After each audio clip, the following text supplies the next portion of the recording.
Yo, what's up my people? Another day, another story. Now leo tutaangalia vitu yani tunachukulianga like lightly. Tunaonanga siwezi sema for granted but tunadhaningi it's normal day.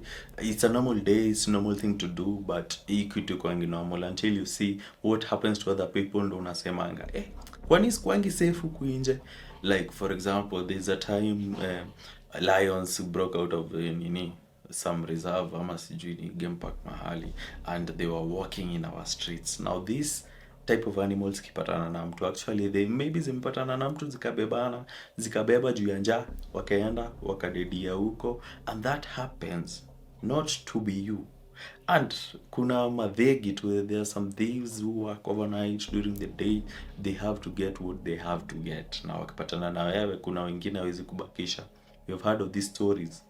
And that happens not to be you. Kuna mtu kazi yake ni kutumana tu, yani yeye ni serial eliminator. Kazi yake ni kutafuta watu na kuwabeba, kuwapeleka mahali, kuwa malo na kudump their bodies. Others wanafanya organ trafficking. Zimefanyika. We have seen a lot of stories. And that happens not to be you. And these things zina happeningi just in an... Mtu anatoka normal day, anatembea tu, anapatana na his or her end, yani arudi mtaani. And if you see life at that angle, inafaa uku unarudisha shukrani penye unarudishanga shukrani. Ukienda na urudi mtaani, rudisha to shukrani. So there's another thing that people take for granted sana. They don't even think in their head. The freedom that you have, unatembea, unaenda duka, unaenda vacation, unaenda nini. So how many countries, let me just give this example. Not even an example, it is happening. Do you know how many organizations, how many militia groups, how many terrorist groups zimekaa tu chini mahali zikiangalia your country's military, zinangoja tu jamaa walalishe tu. They swoop in and take over. And when these people sweep in and take over, they change everything. They deny you freedom. They deny you like uka unaendaga kazi hakuna kwenda kazi tena. Your country will be in chaos. Kutakuwa na vita. Now they wana implement ama sijui wanaikanga system yao ya ufala whereby atahiri dictatorship saa zingine. Those people don't give you a free country. They want to take over, which they split into different militia groups, alafu hapa pia au wanaanza kukosana nini. Your country is in chaos, no freedom, hakuna kutoka nje ya nyumba. Kidogo kidogo bullets zinapita kando ya dirisha zako, missiles, you can die anytime. Now the thing that you take for granted is what the military do. Do you know people, such kind of people are scared to enter into your country and do such kind of thing because they fear the military. And on top of it, do you know how many intelligence or detective work the military people have done or have prevented from happening in this country? Do you know? It may prevent like terrorist attack ngapi. Yes, you have heard such kind of things like Westgate, Dusitu. Kumekuwa na vitu kaa hizo. But do you know how many have been prevented because of intelligence? People having sleepless nights guarding our country. So ukipata militan hapo, a military person mwenye anapiga hiyo kazi, those people are doing a lot by the way. And that's the reason tunatembeanga saa zingine freely out here, because those people are scared. Wanasema this military wako rada na ni wangori, so let's just hold our horses. Those are the things people don't see that happen behind the scenes. How many countries military ililalisha jamaa wakaswoop into wakafanya mambo yao. So those are the things we should not take for granted, sindio? Now that is a story for another day. Now today's story, we want to see a story of two guys. Now where they are from different countries, na age difference yao ni 20 years. Now these two people from different countries walipatana, and venye walipatana they caused terror in this place. Watu wako walikuwa naogopa kutoka nje, watu hiyo walikuwa nabaki mtaani. Na this story now we are going to cover today. And before we do that, please subscribe and please like this video, ambia wasi wakuja wa watch, and let's get into today's story.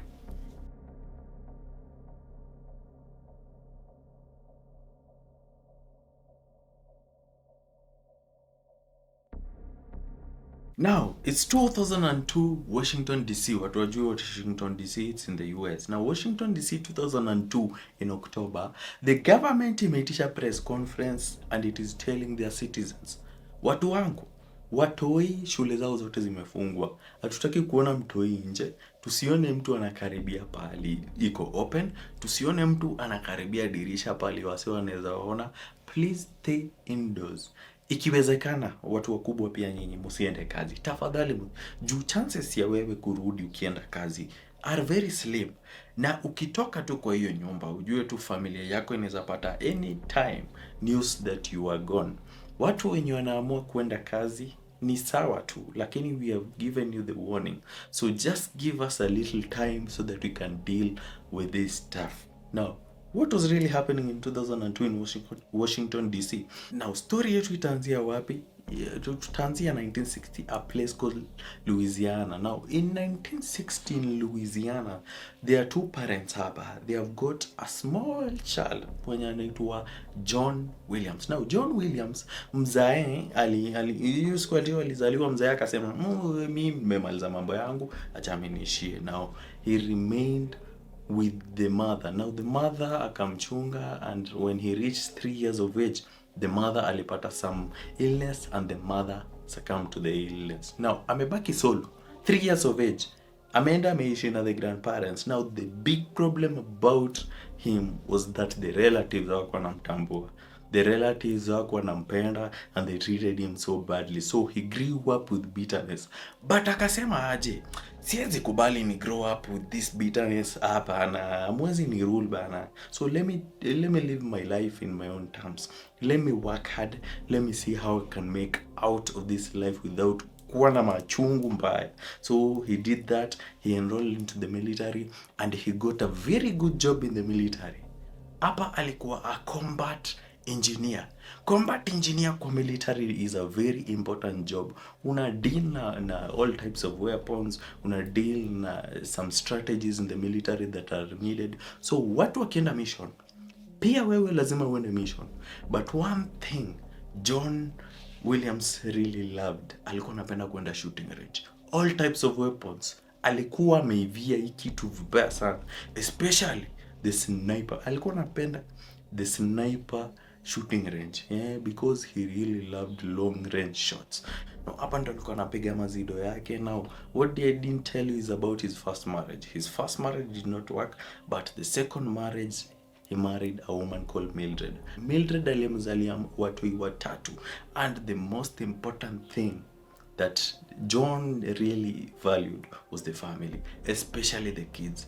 Now John Williams ako pale, ameingia military pale, anaenda mission zake. He was a very good father, a disciplinarian, but alikuwa na discipline in a very good manner. Alikuwa anapenda watu wake, but hakuwa anapenda ujinga. Now he was a very disciplined person. Now during these missions in the military, something really started changing about him, whereby alikuwa anasema wewe makarao ni mafala, hii system ni ya ufala, sijui ya watu, mimi sitambui ya watu. Now this got a toll of him. Now behavior yake ikaanza kuchange, but hakuwa anataka ikue iende into the extremes. Now he decided to quit the military. Akasema hii kazi ya military ni kaina ni affect sana. He quit and went back to take care of the family. But hapa ndo akaanza kuwa na behavioral disorder. Yani msee ako in a good mood, in 1 minute amerudi amekuwa violent. But he never became violent towards his kids. Wife ndo alikuwa nakapitia. Na wife alikuwa anatandikwa, anatusiwa, yani alikuwa mpaka anapata death threats. And the wife said, hizi threats zote ananipea hapa, siku moja mimi atanitumu. And the wife decided, tukule to separate ways yetu. Now, before that, in the mid-80s, John Williams changed his name to John Allan Mohammed. You unajua already ashafanya nini. He converted into Islam. Now haitwi John Williams, anaitwa John Allan Mohammed. So tumefika hapa, wife wameseparate, but Williams anapenda watu wake sana. So even before the children went to stay with the mother, because system yako inakuanga mkiseparate, watu wao wanaendanga na mama yao. John Allan alichukua watoi wake akawatengenezea good papers which I don't know where he got them from, and he akawatafutia fare and transportation, wakatoka hiyo country and found themselves in the Caribbean. Where? Kingston, Jamaica. Now yeye amehepa na watoi wake. This is 1999. Amehepa na watoi wake, ameingia into Kingston, Jamaica. The wife amebaki in USA. Ajui ase wameenda wapi. Now anafanya juu chini kuwatafuta, but haezi wapata. Now John Allan Mohammed is in Kingston, Jamaica, 1999. Hana kazi. Atafanya kazi gani? Kazi yenye alipata ni ya ukora. And this work really paid him. Now, he used to forge documents for people who want to enter into other countries illegally. Yani anakutafutia visa, passport ya uongo. Ya uongo. Anakufamiliatia hapo vizuri, wewe unaingia kanti ya wenyewe tu hivyo na hiyo the fake visa. Now, hapa alikuwa anakula dofiti. And let me tell you how. Alikuwa anacharge $3,000. Piga conversion yako hapo. Na ukumbuke it is in 1999 ameanza. Hiyo ni pesa inatoshana aje per person, yani mtu mmoja hivi akitaka visa ni $3,000. Hiyo ndo shughuli alikuwa anapiga in Kingston, Jamaica. Hapo ndo alikuwa anaishi maisha mazuri with the children and he was settled up. Now, achana sasa na John Allan Mohammed. Tunataka turudi hadi 1985. Tupate mtu wetu wa pili. Now here there are some parents pia wamepata mtoi. Mtoi anaitwa Lee Boyd. Lee Boyd mzae wake it's like similar to John Allan Mohammed. Now mzae wake out of the picture. Anaishi na the mom. The mom ni kichwa mbaya. Now the mom didn't treat him like the son because alikuwa inafika mahali anapata job mahali anapotea for 1 week anarudi. Now the child alikuwa in school but the mom treated him as an outsider. Discipline anampea is more than usual. Mapenzi ampei. Now Lee Boyd alikuwa anatakanga mapenzi sana ya mom. Mpaka inafika mahali anaambia mama aje, "Mom, mimi ndajituma manze. Si ukae tu na mimi. Kaa tu na mimi manze. Usiende huko ati unapotea for 1 week unarudi. I need manze uko around." And what he usually craved for is a fatherly figure and fatherly love, of which akwaipata. So he also grew up akiwa bitter, akiwa shule. He usually entered into fights and hiyo ndio ilikuwa maisha yake.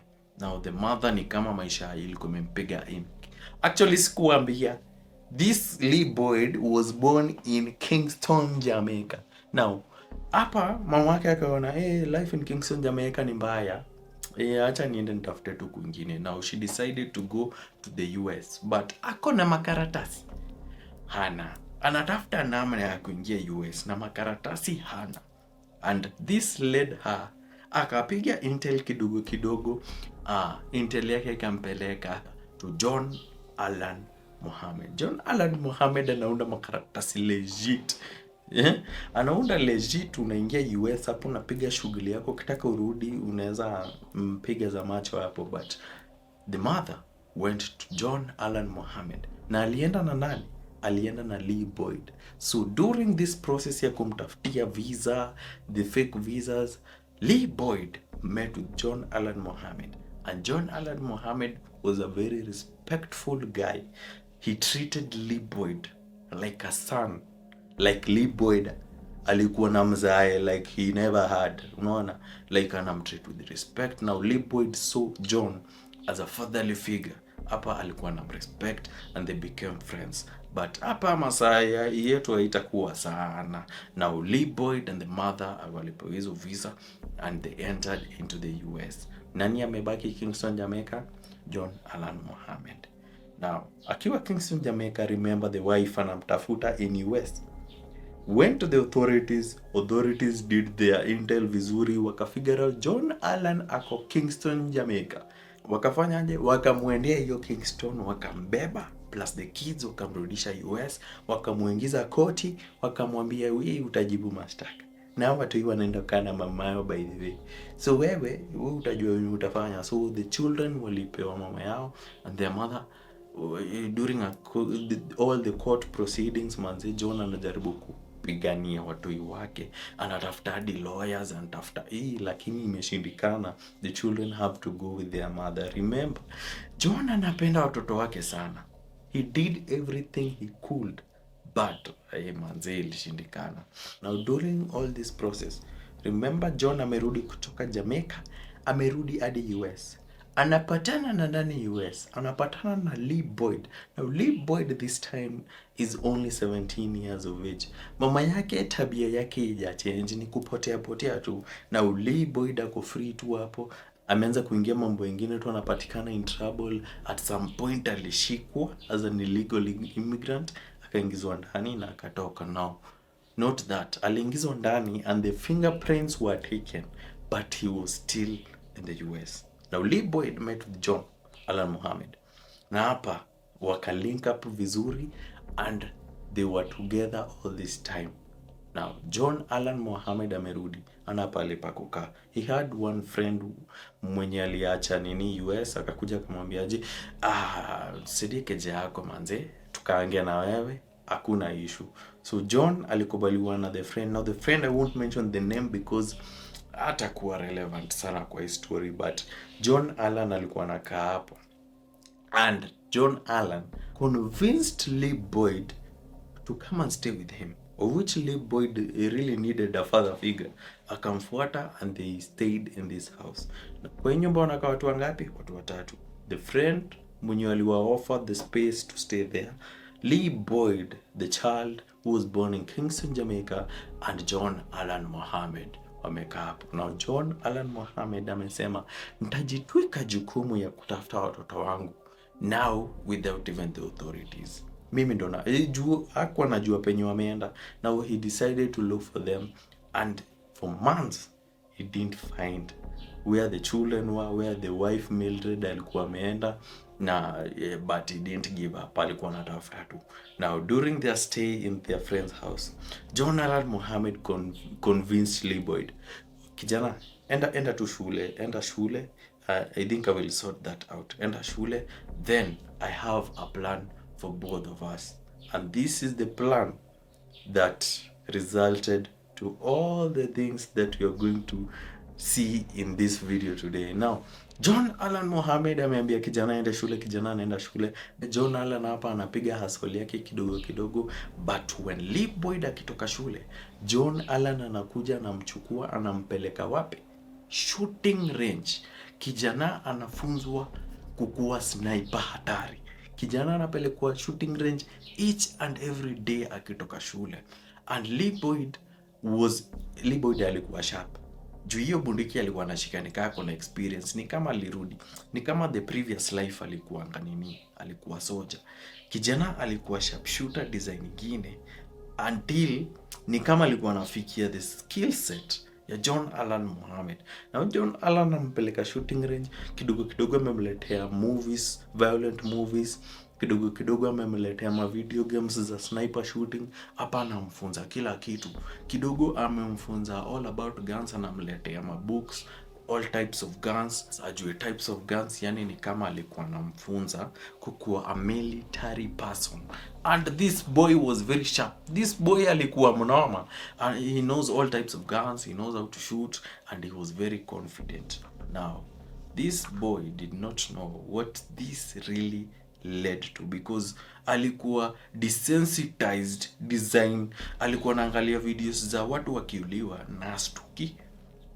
And on top of it, he's becoming a very bad sniper, mubaya. Now he didn't know what this really led to until 2002 in February. Lee Boyd amekujiwa na John Allan Mohammed, the father he always wished he had.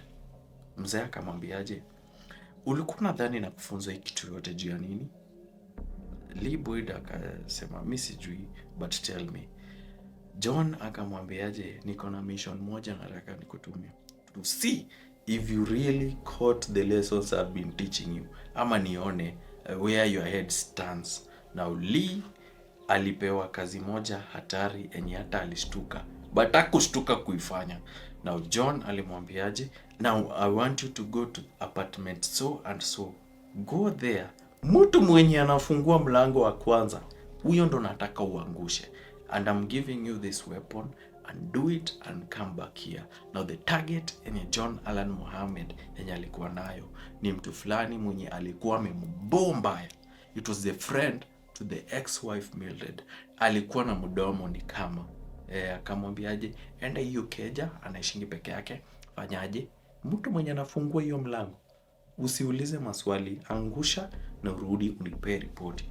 And Lee Boyd followed the orders. Akaenda akanok, mtu wa kwanza kufungua hivi mlango aliangushwa chini, but it wasn't the intended target ya John Allen Mohammed, because he knew that the lady lived alone, but that time the lady was not around. But the main thing ni John Allen Mohammed aliletewa ripoti that kijana ameangusha mtu. Kijana ndo alijileta akasema nimeangusha mtu, and he knew that the kid was ready. Now that was just the beginning. That was just the beginning, because John Allen Mohammed and Lee Boyd, after that, their solo mission was to look for the children of John Allen Mohammed. But that was just a theory, because walianza small time robberies nini, and they got information that the children and the wife of John Mohammed wako in the city of Washington DC. Hapo ndo walifunga virago zao wakasema let us head to Washington DC. Lakini hapa ni watoi tunatafuta? Hapana, hapa tunataka tusumbue watu. But before they went, remember John Mohammed was a combat instructor. Anajua kudila ma machine, anajua ye ni mechanic ngori. Now he looked for a certain vehicle, modify. I will show you how he modified it later on. And they decided to head to Washington DC. But kuna information, before they went to Washington DC, during all this training, there was 2 trainings pia walikuwa nafanya. Number 1, exercise na diet training, whereby walikuwa wanajifunza kusustain only 1 meal a day for the longest.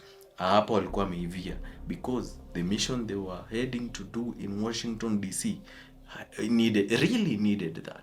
Na walikuwa wamemaster everything. Now they landed in Washington DC in 2002, and let me tell you, people there saw fire, because these 2 people, their solo mission was to destroy anyone they found walking in the road. Yani ukitembea tu hivi unastukia umetumwa, but the funny part ni aujui nani amekutuma, because these 2 were skilled snipers. And the worst part ni hauoni mtu mwenye amesnipiana. Now these people were sniping people, and the first day they entered Washington DC, 5 people were sniped.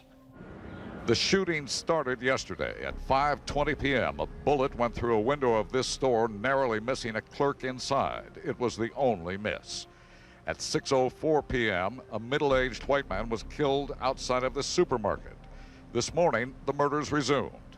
At 7:41 a.m., another white man mowing his lawn. At 8:12 a.m., an Indian man gassing up his cab. Minutes later, at 8:37, an Hispanic woman sitting reading a book on a bench outside of a restaurant. The young lady that I just seen about 5 minutes or 10 minutes ago off the bus was laying right there, and it was just terrible. Just over an hour later, at 9:58 a.m., another single bullet, another victim, a woman cleaning her car at a gas station. Altogether, 6 shots, 5 apparently random victims within 16 hours. Na jamaa alikuwa namaliza, wanaingia tu in a certain restaurant, wana watch tu news venye watu wameanguka huku nje, waki have discussion with the people wamekata maji hapo, like unaona sniper atawacha kweli, like they were having discussions, ni kama they were very confident hawezi patikana. But there is one blunder they did. The first day they entered into Washington DC, waliroba liquor store. But this first robbery ilifanya washikwe. Now, during these 3 weeks, people walikuwa wanaanguka left, right and center. Yani unatoka unaenda kazi, unaangushwa tu out of nowhere. Nani amekuangusha? Hauoni. Even the police were wondering. And during the investigation, their crime scene hapo, Lee Boyd and Alan Mohammed walikuwa wanakuja kwa crime scene, by the way, wanajifanya wameshtuka, wanashanga. Na huyu jamaa tutamshikia wapi? These people operated like that.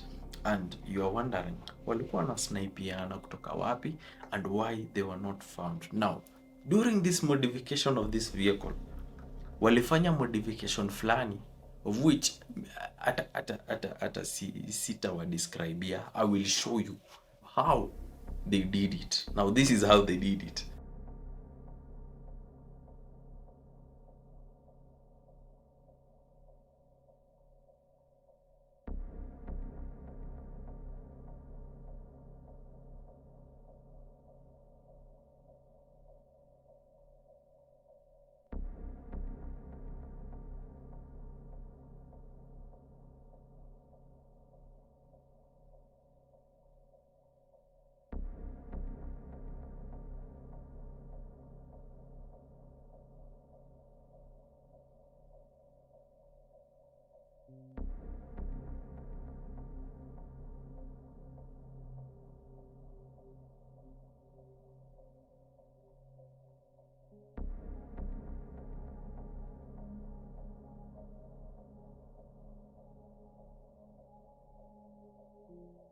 Now, after umeona yote, nani alikuwa washike? Because these people were just moving around. Wanawakilisha, wanaenda na tulia mahali and they continue.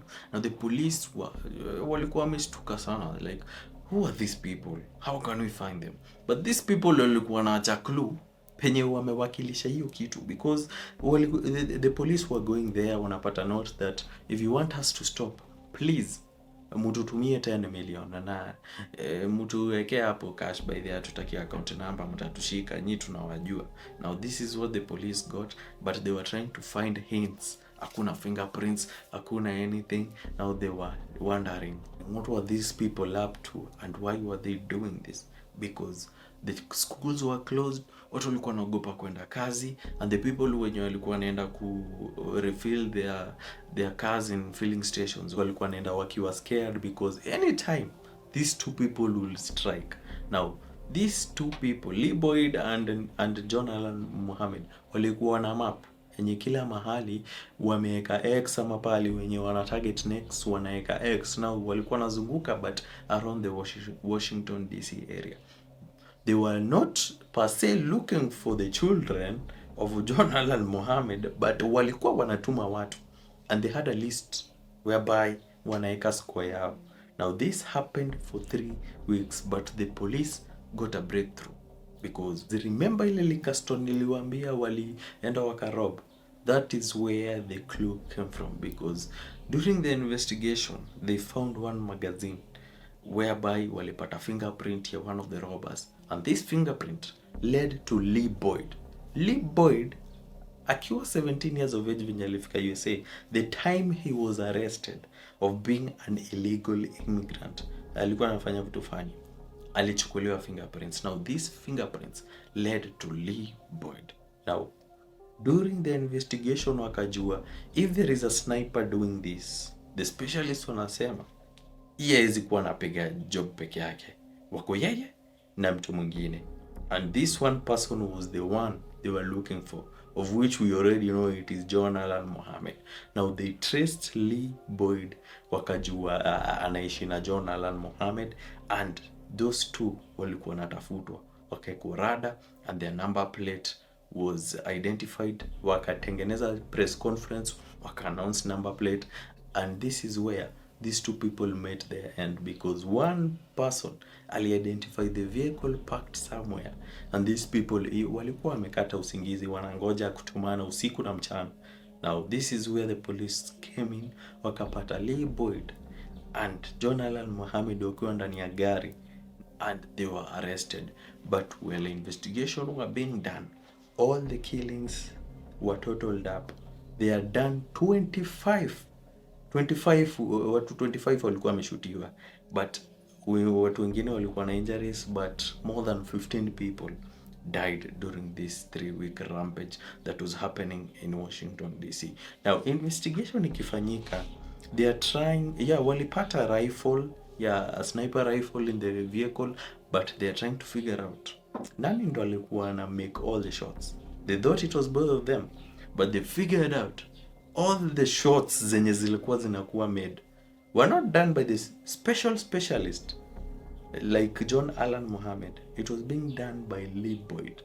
Yani killing ilikuwa inafanyika na Lee Boyd. Yeye ndo alikuwa na pull trigger, because yeye ndo alikuwa na wanafungua hiyo back seat, anaruka kwa boot, anatumia hiyo hole wakifungua boot kidogo, then yeye ndo alikuwa anatuma watu.